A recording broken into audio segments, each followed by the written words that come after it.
എപ്പിസോഡിന്റെ opening സീനിൽ ഇപ്പോൾ ഒരു ഫ്ലാഷ് ബാക്ക് ആയിരിക്കും കാണിക്കുക.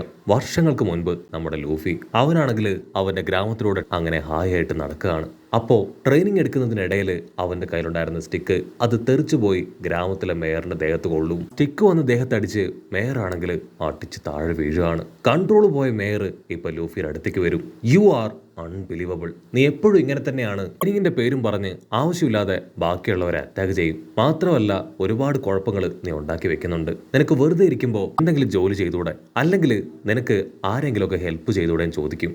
അതിന് ലൂഫി ആണെങ്കിൽ ക്യാഷ്വലായിട്ട് തൊട്ടടുത്തുണ്ടായിരുന്ന കടയിലെ ഫ്രൂട്ട്സ് ഒക്കെ പെറുക്കി തന്ന് സിമ്പിളായിട്ട് പറയും, എന്നെ കൊണ്ട് പറ്റില്ല, എനിക്ക് ട്രെയിനിങ് എടുക്കാനാണ് ഏറ്റവും ഇഷ്ടം, എനിക്ക് ഫൈറ്റ് ചെയ്യണം, ഫ്യൂച്ചറിൽ വലിയൊരു പൈലറ്റായി മാറണം, സോ എനിക്കുള്ള ഓരോ നിമിഷവും ഞാൻ ട്രെയിനിങ് എടുത്ത് മുൻപോട്ടേക്ക് പോകുന്നു പറഞ്ഞ് അവൻ തുള്ളിച്ചാടുകയാണ്. അത് കേട്ട കടക്കാരനാണെങ്കിൽ ലൂഫിയെ നോക്കി ചിരിച്ച് അവന് വീണ്ടും സഞ്ചി നിറയെ ഫ്രൂട്ട്സ് കഴിക്കാനായിട്ട് കൊടുക്കും. ലൂഫിക്കാണെങ്കിൽ ഭയങ്കര സന്തോഷം.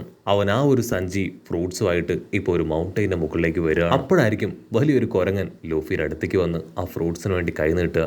ലൂഫി ആണെങ്കിൽ അല്പനേരം ആലോചിക്കും. ലക്ഷമായി ചിന്തിച്ചതിന് ശേഷം ലൂഫി അതിനോട് പറയും, ആദ്യം നമുക്ക് രണ്ടുപേർക്കും ഒന്ന് ട്രെയിനിങ് എടുത്ത് ഫൈറ്റ് ചെയ്യണം. ഫൈറ്റിൽ ആരാണോ ജയിക്കുന്നത് അവർക്ക് ഈ ഫ്രൂട്ട്സ് സ്വന്തം. അങ്ങനാണെങ്കിൽ രണ്ടാമൊന്നും ആലോചിക്കില്ല, അതിനൊക്കെ പറഞ്ഞ് അവർ രണ്ടുപേരും വമ്പൻ ആക്ഷനൊക്കെ ഇട്ട് പൊരിഞ്ഞ പോരാട്ടം. ഒരുപാട് നേരത്തെ മൽപ്പിടുത്തത്തിന് ശേഷം ലൂഫി ആ കുരങ്ങനെ തോൽപ്പിക്കും. തോറ്റുപോയതിൽ കുരങ്ങനാണെങ്കിൽ ഭയങ്കര വിഷമം.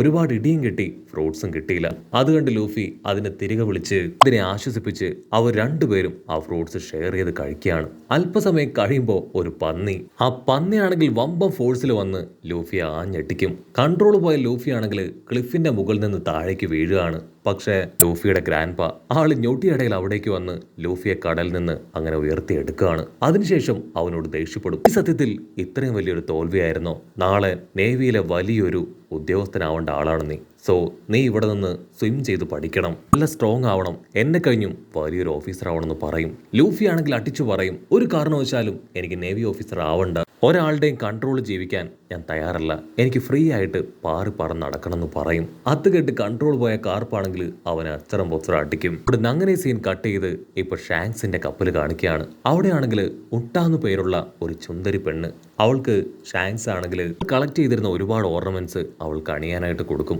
അവളാണെങ്കിൽ ആർത്തിയോട് കൂടെ അതിൽ ഓരോന്ന് അണിഞ്ഞ് ഷാങ്സിൽ കാണിച്ചു കൊടുക്കുകയാണ്. ചുറ്റുമുള്ളവര് വീണ്ടും വീണ്ടും ഭംഗിയുള്ള ഒരുപാട് ഓർണമെന്റ്സ് അവൾക്ക് എടുത്തു കൊടുക്കുകയാണ്. അവളത് ഓരോന്നും ട്രൈ ചെയ്ത് അവരോട് കാണാൻ സുന്ദരിയായിട്ടുണ്ടോ എന്ന് ചോദിച്ചുകൊണ്ടേയിരിക്കും. അവളുടെ ചിരിയും സന്തോഷമൊക്കെ കാണുമ്പോൾ ഷാങ്സിന് ഒരുപാട് ഹാപ്പി. അവളാണെങ്കിൽ വിളിച്ചു പറയും, ഞാനാണ് ഈ വേൾഡിലെ ഏറ്റവും ഫേമസ് ആയിട്ടുള്ള മ്യൂസീഷ്യൻ, എൻ്റെ സോങ്സ് അത് വളരെ ഫേമസ് ആണെന്ന് പറഞ്ഞ് അവൾ പാട്ടൊക്കെ പാടാൻ തുടങ്ങും. സത്യത്തിൽ കുഞ്ഞു പെണ്ണ് അവൾ ഫേമസ് ആയിട്ടുള്ള ഒരു മ്യൂസീഷ്യനാണ്, അതുപോലെ തന്നെ സിംഗറും. അവളുടെ പാട്ട് കേൾക്കാൻ ഒരുപാട് പേര് അങ്ങനെ കൂടി നിൽക്കും. ഷാങ്സ് അവളെ ദത്തെടുത്ത് സ്വന്തം മകളാക്കി മാറ്റി അവിടേക്ക് കൊണ്ടുവന്നിരിക്കുകയാണ്. അവൾക്ക് ഒരുപാട് ഗിഫ്റ്റുകൾ ഷാങ്സ് അങ്ങനെ നിരത്തി വെക്കും. അതിൽ ഓരോ പെട്ടികൾ അവൻ തുറന്നു നോക്കുമ്പോഴായിരിക്കും ലൂഫി കഴിക്കാനിരിക്കുന്ന ആ ഒരു ഡബിൾ ഫ്രൂട്ട് അതവൻ കാണുക. ആളാണെങ്കിൽ അതങ്ങനെ സേഫ് ആക്കി എടുത്തു മാറ്റും. അവൾ അത് എന്താണെന്ന് ചോദിക്കും, അതെനിക്ക് തായോ, ആ ഗിഫ്റ്റ് വേണമെന്ന് പറഞ്ഞ് അവൾ വാശി പിടിക്കും. ഷാങ്സ് ആണെങ്കിൽ തീർത്തു പറയും, നീ എന്റെ വളർത്തുമകളായിരിക്കും, പക്ഷെ ഒരു കാരണവശാലും ഇത് ഞാൻ നിനക്ക് തരില്ല. ഷാങ്സ് ആണെങ്കിൽ അവന്റെ ക്രൂവിന് നിർദ്ദേശം കൊടുക്കും, എത്രയും വേഗം നമുക്ക് വിൻമിൽ വില്ലേജിലേക്ക് പോകണം, ഒരല്പം റെസ്റ്റ് അത് നമുക്ക് ആവശ്യമാണെന്ന് പറഞ്ഞ് കപ്പൽ അങ്ങനെ ഡൈവേർട്ട് ചെയ്ത് വിടുകയാണ്. മറ്റൊരു ഭാഗത്ത് ലൂഫി, അവനാണെങ്കിൽ ഗ്രാൻഡ്പയുടെ കയ്യിൽ നിന്ന് ഒരുപാട് അടിയിടിയൊക്കെ കിട്ടി അവൻ തളർന്നിരിക്കുകയാണ്. എന്നെ കൊണ്ട് പറ്റില്ല ഇനി ഇങ്ങനെ ജീവിക്കാനായിട്ട്, എങ്ങനെ ഇവിടെ കഴിയുകയാണെങ്കിൽ തീർച്ചയായിട്ടും ഗ്രാൻഡ്പ എന്നെ തല്ലി തല്ലി ഒരു നേവി സോൾജിയറാക്കി മാറ്റും, അതിനു മുൻപ് എനിക്ക് ഇവിടുന്ന് രക്ഷപ്പെട്ടേ പറ്റൂന്ന് പറഞ്ഞ് അവനാണെങ്കിൽ ഒരു മരത്തിൽ തൂങ്ങി കടലിലേക്ക് ചാടാൻ തയ്യാറാവും. അപ്പോഴായിരിക്കും ലോങ് ഷോട്ടിൽ ഷാങ്സിന്റെ കപ്പൽ വരുന്നത് കാണുക. കപ്പൽ കാണേണ്ട താമസം അതൊരു പൈററ്റ് കപ്പലാണെന്ന് ലൂഫി മനസ്സിലാക്കും. അവനുടനെ ചാടി ഓടി ആ കപ്പലിന്റെ അടുത്തേക്ക് വരും. ഉൾട്ടപ്പെണ്ണിനെ കണ്ട് ലൂഫി ദേഷ്യപ്പെട്ട് ചോദിക്കും, സത്യം പറയും, നിങ്ങളൊക്കെ ആരാ, നിങ്ങൾ പൈററ്റ്സ് അല്ലേ, മര്യാദയ്ക്ക് ഇവിടുന്ന് പോകുന്നതാണ് നിങ്ങൾക്ക് നല്ലത്. അതിനവള് പറയും, അതെ ഞങ്ങൾ പൈററ്റാണ്, ഈ കപ്പലിന്റെ ക്യാപ്റ്റൻ ഷാങ്സിന്റെ മകളാണ് ഞാൻ, ഉൾട്ടാന്ന് പറഞ്ഞ് അവളങ്ങനെ ക്യാഷ്വലായിട്ടിരിക്കും. അതേസമയം ഷാങ്സ് ആണെങ്കിൽ ഇപ്പൊ ലൂഫിയുടെ അടുത്തേക്ക് ഒന്ന് പറയും, ഐ എം സോറി, ഇത്രയും സ്ട്രോങ് ആയിട്ടുള്ള ഒരു വാരിയർ ഇവിടെ ഉണ്ടെന്ന് ഞങ്ങൾ അറിഞ്ഞില്ല, അറിഞ്ഞിരുന്നെങ്കിൽ തീർച്ചയായിട്ടും ഞങ്ങൾ ഇവിടേക്ക് വരില്ലായിരുന്നു, ഞങ്ങൾ ഫൈറ്റ് ചെയ്യാൻ വന്നതല്ല, ഒന്ന് ചില്ല് ചെയ്യാൻ വന്നതാണ്, അവരോട് ക്ഷമിക്കണം എന്നൊക്കെ പറഞ്ഞ് അവനാണെങ്കിൽ ലൂഫിയോട് ക്യാഷ്വലായിട്ട് സംസാരിക്കും. ലൂഫിക്കാണെങ്കിൽ അവനെ കുറച്ച് ഇഷ്ടമാവും. പക്ഷെ ലൂഫി ആണെങ്കിൽ അതൊന്നും പുറത്ത് കാണിക്കാതെ സ്ട്രിക്റ്റ് ആയിട്ട് പറയും, ഓക്കെ കുഴപ്പമില്ല, ഗ്രാമത്തിലേക്ക് പോയി നിങ്ങൾക്ക് ആവശ്യമായിട്ടുള്ള കാര്യങ്ങളെല്ലാം ചെയ്യാം, പക്ഷേ എന്തെങ്കിലും ബാഡ് ആയിട്ടുള്ള കാര്യങ്ങൾ ചെയ്യാൻ ശ്രമിച്ചാൽ ഞാൻ ആരാണെന്ന് നിങ്ങൾ അറിയും. അത് കേട്ട് ഷാങ്ക്സിനാണെങ്കിൽ ചിരി അടക്കാനായിട്ട് കഴിയില്ല. അവിടുന്ന് അങ്ങനെ കട്ട് ചെയ്താൽ ലൂഫി ആണെങ്കിൽ ഇപ്പൊ ഷാങ്ക്സുമായി നല്ലൊരു ഫ്രണ്ട്ഷിപ്പ് ക്രിയേറ്റ് ചെയ്യും. ഒരു ബാറിലേക്ക് വന്ന് ഇപ്പൊ ചില്ലിയാണ്. ഡ്രിങ്ക്സ് കഴിച്ചും അങ്ങോട്ടേക്കും ഇങ്ങോട്ടേക്കും അവരുടെ ട്രാവൽ സ്റ്റോറി പറഞ്ഞും ചെറുതായിട്ട് തല്ലുകൂടിയും ഇങ്ങനെ അവരുടെ ഹാപ്പി മൊമെന്റ്സ് അത് ക്രിയേറ്റ് ചെയ്തുകൊണ്ടേയിരിക്കും. ലൂഫിക്കാണെങ്കിൽ അത് ഭയങ്കരമായിട്ട് ഇഷ്ടാവും. ലൂഫി ഷാങ്ക്സിനോട് പറയും, എന്റെ ഏറ്റവും വലിയ ആഗ്രഹം പൈററ്റായി മാറുക എന്നതാണ്. നിങ്ങൾ എന്നെ നിങ്ങളോടൊപ്പം കൊണ്ടുപോവോ? അത് കേട്ട് ഷാങ്ക്സ് ഷോക്കാവുകയാണ്. അയ്യോ ഇല്ല ഇല്ല, പൈററ്റ് ആവുന്നത് ഇതത്ര നല്ല കാര്യമൊന്നും അല്ല, നീ പൈററ്റൊന്നും ആവണ്ടെന്ന് പറഞ്ഞ് ഷാങ്ക്സ് അവനെ തടയാണ്. അതിൽ ലൂഫി പറയും, എനിക്ക് നിങ്ങളെപ്പോലെ എൻജോയ് ചെയ്യണം, നിങ്ങളെപ്പോലെ ഹാപ്പിയായി ഇഷ്ടമുള്ളതെല്ലാം ചെയ്ത് എനിക്ക് എങ്ങനെ കടലിലൂടെ ട്രാവൽ ചെയ്യണമെന്ന് പറയും. ഷാങ്ക്സ് ആണെങ്കിൽ അത് കേട്ട് ഞെട്ടുകയാണ്. പൊടിപ്പയ്യനോട് ഈ ഒരു കള്ളത്തരങ്ങളെല്ലാം ആരാ പറഞ്ഞു കൊടുത്തതെന്ന് അവൻ അങ്ങനെ ചിന്തിക്കും. പക്ഷെ ലൂഫി ആണെങ്കിൽ വീണ്ടും വീണ്ടും അവന് പൈററ്റ് ആവണമെന്ന് തന്നെ വാശി പിടിച്ചു പറയും. ഷാങ്ക്സ് ആണെങ്കിൽ അവനൊരു ഗെയിം കൊടുക്കുകയാണ്. ഓക്കെ കുഴപ്പമില്ല, നമുക്ക് രണ്ടുപേർക്കും ഒരു ഗെയിം കളിക്കാം. ആ ഗെയിമിൽ നീ ജയിക്കുകയാണെങ്കിൽ നിന്റെ ആഗ്രഹം ഞാൻ പരിഗണിക്കാമെന്ന് പറഞ്ഞ് അവർ ഗെയിം കളിക്കും. ഓരോ തവണ ഗെയിം കളിക്കും തോറും ലൂഫി ആണെങ്കിൽ ദയനീയമായിട്ട് പരാജയപ്പെടുകയാണ്. പക്ഷെ ലൂഫി വിട്ടുകൊടുക്കില്ല. തീർച്ചയായിട്ടും അടുത്ത ഗെയിമിൽ ഞാൻ ജയിക്കുമെന്ന് പറഞ്ഞ് വീണ്ടും വീണ്ടും കളിക്കും. ഷാങ്ക്സ് ആണെങ്കിൽ 3 കപ്പുകൾ അത് ലൂഫിക്ക് മുൻപിൽ അങ്ങനെ ട്വിസ്റ്റ് ചെയ്യാണ്. അതിലേത് കപ്പിലാണ് കോയിൻ ഉള്ളതെന്ന് ലൂഫി കണ്ടെത്തണം. ലൂഫി ആണെങ്കിൽ ഒരു കപ്പ് പോയിന്റ് ചെയ്യും, അതിൽ കോയിൻ ഇല്ല. രണ്ടാമത്തെ കപ്പ് അത് പോയിന്റ് ചെയ്യും, അതിലും കോയിൻ ഇല്ല. മൂന്നാമത്തെ കപ്പിലും അവൻ പോയിന്റ് ചെയ്യും, പക്ഷേ അതിലും കോയിൻ ഉണ്ടാവില്ല. കോയിൻ ഉള്ളത് ഷാങ്ക്സിന്റെ നാവിലാണ്.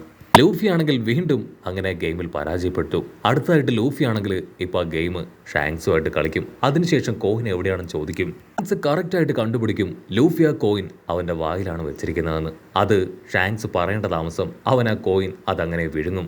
നിങ്ങൾ ഈ ഗെയിമിൽ തോറ്റുപോയി, സോ തീർച്ചയായിട്ടും നിങ്ങൾ എന്നെ നിങ്ങളുടെ ടീമിൽ ചേർക്കണമെന്ന് പറഞ്ഞ് അവനങ്ങനെ ഹാപ്പി ആയിട്ട് തുള്ളിച്ചാടും. അത് കേട്ട് ആ ഉൾട്ടാ പെണ്ണ് ഫുൾ കലിപ്പിൽ ലൂഫിയെ പിടിച്ചു വലിച്ച് അവനോട് ദേഷ്യപ്പെടും.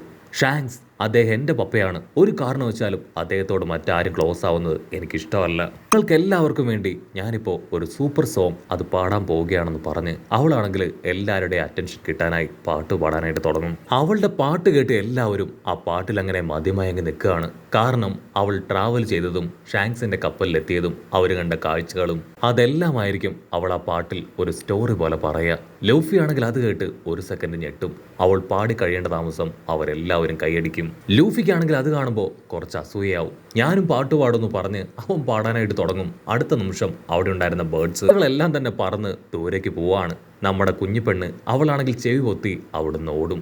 ഷാങ്ക്സ് ആണെങ്കിൽ അവർ രണ്ടുപേരെ എങ്ങനെയെങ്കിലും ഫ്രണ്ട്സ് ആക്കാനായിട്ട് ശ്രമിച്ചു കൊണ്ടേയിരിക്കും. പക്ഷെ അവൾ തീർത്തു പറയും, അവനൊരു കുഞ്ഞു പയ്യനാണ്, എനിക്ക് 9 വയസ്സുണ്ട്, അവന് വെറും 7 വയസ്സാണ്, എന്നെ കൊണ്ട് ഒരിക്കലും അവന്റെ ഫ്രണ്ടായി മാറാനായിട്ട് കഴിയില്ല. അതിന് ഉടനെ ഷാങ്ക്സ് ആണെങ്കിൽ ലൂഫിയുടെ കൂടെ അവൾ അയക്കും, അവിടെ മുഴുവൻ ചുറ്റി കാണിക്കാനായിട്ട്. അങ്ങനെയെങ്കിലും അവരുടെ ഇടയിൽ ഒരു ഫ്രണ്ട്ഷിപ്പ് ക്രിയേറ്റ് ചെയ്യാൻ. ലൂഫി അവൾക്ക് ദൂരത്തായിട്ട് വലിയൊരു മല കാണിച്ചു കൊടുക്കും. അവളാണെങ്കിൽ ആദ്യം ആ മല കൊണ്ടൊന്ന് പകച്ചു നിൽക്കും. അതിനുശേഷം ഈസി ആയിട്ട് ലൂഫിയെ കഴിഞ്ഞ സ്പീഡിൽ ആ മല അതങ്ങനെ ചാടി ചാടി കയറുകയാണ്. ലൂഫിക്കാണെങ്കിൽ ഭയങ്കര അത്ഭുതം. അവൻ വണ്ടറടിച്ച് അവളെ നോക്കും. അതിനുശേഷം അവർക്കിടയിൽ അവർ ഓരോരോ മത്സരങ്ങൾ നടത്തുകയാണ്. ഏറ്റവും കൂടുതൽ ഹൈറ്റ് ഉള്ളത് ആർക്കാണ്, ഏറ്റവും നന്നായിട്ട് റെസ്ലിംഗ് നടത്തുന്ന ആരാണ്, ഏറ്റവും നന്നായിട്ട് പാടുന്നത് അതാരാണ് എന്നിങ്ങനെ ഒരുപാട് മത്സരങ്ങൾ നടത്തിക്കൊണ്ടേയിരിക്കും. ലൂഫി ആണെങ്കിൽ എല്ലാ മത്സരത്തിലും ദയനീയമായിട്ട് പരാജയപ്പെടും. ലൂഫി ആണെങ്കിൽ അവളോട് പറയും, എനിക്ക് ഒരു ഭാഗത്തിരിക്കുന്നത് അതൊട്ടും ഇഷ്ടമല്ല, അതുകൊണ്ടാണ് ഞാനൊരു പൈററ്റ് ആവാൻ ആഗ്രഹിച്ചത്. പൈററ്റ്സ് എപ്പോഴും ട്രാവൽ ചെയ്തുകൊണ്ടേയിരിക്കും ഒരു സ്ഥലത്ത് നിന്ന് മറ്റൊരു സ്ഥലത്തേക്ക്. അത് കേട്ട് അവൾ ലൂഫിയെ നോക്കി ചിരിച്ച് അവനോട് പറയും, നമ്മുടെ സന്തോഷം, നമ്മുടെ എന്റർടൈൻമെന്റ് അത് നമുക്കുള്ളിൽ തന്നെ ഉണ്ട്. ലൂഫിക്കാണെങ്കിൽ ഒന്നും മനസ്സിലാവില്ല.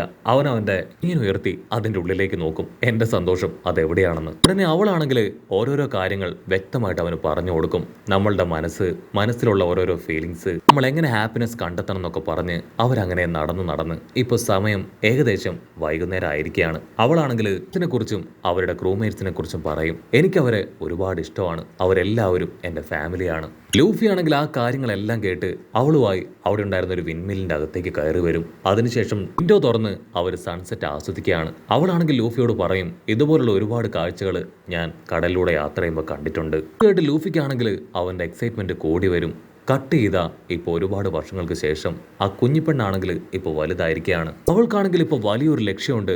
അവൾ ആ ലക്ഷ്യത്തിന്റെ പിന്നാലെ പോകുന്നതോട് കൂടെ ഈ ഒരു എപ്പിസോഡും അവസാനിക്കുന്നു.